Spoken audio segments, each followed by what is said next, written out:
સ્વચ્છતા માટે રાષ્ટ્રીય પુરસ્કારો મેળવી ચૂકેલી સુરત મહાનગરપાલિકા માટે એક શર્મનાક ઘટના સામે આવી છે। ઉત્તરાયણ પાવર હાઉસ સામે આવેલા સુમન મંદિર આવાસ બિલ્ડિંગ નંબર C ની આસપાસ ગંદકી અને ભરાયેલા ગંદા પાણીનો એક ચોંકાવનારો વિડીયો સામે આવ્યો છે, જેમાં રહીશોની હાલત દયનીય દેખાઈ રહી છે। સ્થાનિક રહીશોએ જણાવ્યું હતું કે બિલ્ડિંગ પરિસરમાં રોજિંદા ધોરણે ગંદુ પાણી ભરાઈ જાય છે, જેના કારણે ચોમાસું ન હોવા છતાં પણ પાણી જ ભરાયેલું રહે છે। આ ગંદા પાણીમાંથી દુર્ગંધ ઉપરાંત મચ્છરોનો પ્રજનન દર ઝડપથી વધી રહ્યો છે।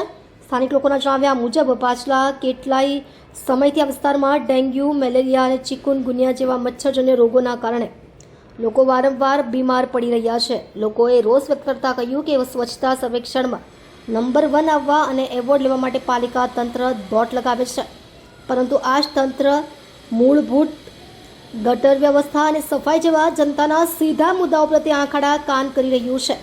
આવામાં ઘટના સુરત જેવા સ્માર્ટ સિટી માટે ગંભીર બેદરકારી સાબિત થઈ છે। હવે સવાલ એ છે કે શું મહાનગરપાલિકા માત્ર ડોક્યુમેન્ટેશન સ્વચ્છતા સુધી મર્યાદિત છે કે પછી વાસ્તવિક જમીની સમસ્યાઓનો કાયમી ઉકેલ લાવશે? રહીશોએ તાત્કાલિક સ્વચ્છતા અભિયાન અને ગટર લાઇનના યોગ્ય ડ્રેનેજની માંગ કરી છે, નહીંતર આવનારા દિવસોમાં આ વિસ્તાર મોટી આરોગ્ય કટોકટીનું કારણ બની શકે છે।